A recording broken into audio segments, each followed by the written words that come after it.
الله اکبر هلکه منځله تللی که نه وي تللی چې زوی یې پنځه وخته لمونځ کوي دی چې دا غټ مسلمان دی په منځه څه کیو سلامونه ملګرو د شهید مفتی منیر شاکر دا خپل بیان تر اخر را سره واورئ ویډیو لایک کړئ او اکاونټ در سره فالو کړئ تر څو چې زموږ نوې ویډیو اول تر تاسو ضرور رسیږي لمونځ خو وروره اسانه خبره ده الله اکبر هلکه منځله تللی که نه وي تللی چې زوی یې پنځه وخته لمونځ کوي دی چې دا غټ مسلمان دی په منځه څه کیو څه شی پې کېږي کوم ملا چې وایي چې په منځه جنت ملوېږي ما ته په دې قرآن کې وښایه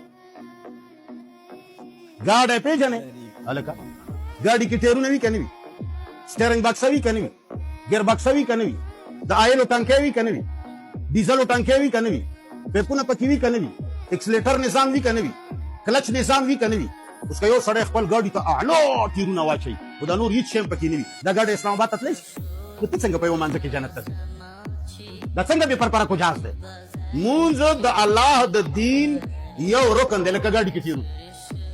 دې مانځه سره عدل ضروري دی دې مانځه سره سچایي فرض ده دې مانځه سره قانون منل فرض دي دې مانځه سره بدکارۍ پرېښودل فرض دي دا ټولو خبرو باندې چې عمل وي بیا به دا ګاډی لوس تش په تیرونو اسلام آباد ته نه ځي تا سره یو ټایر در سره دی او نارې لګوي اسلام آباد والا ګجران والا والا چې څوک دي چې چېرته روان اسلام آباد په څه شي کې په دې ټایر کې وبه دې نه وهي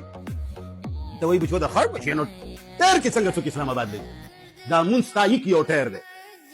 روژه به ورسره بل ټایر شي حج به ورسره بل ټایر شي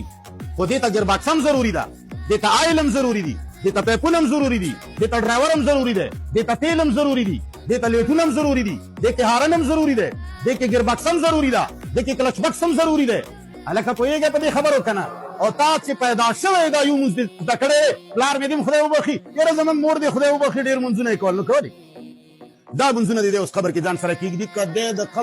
د قبر نه پیدا بره ځمکې ته راووتم د سړي به ځای نه دوکه چې نه شی ملا مو دوکه کوي ادخلوا فی السلم کافه ټول دین به ماني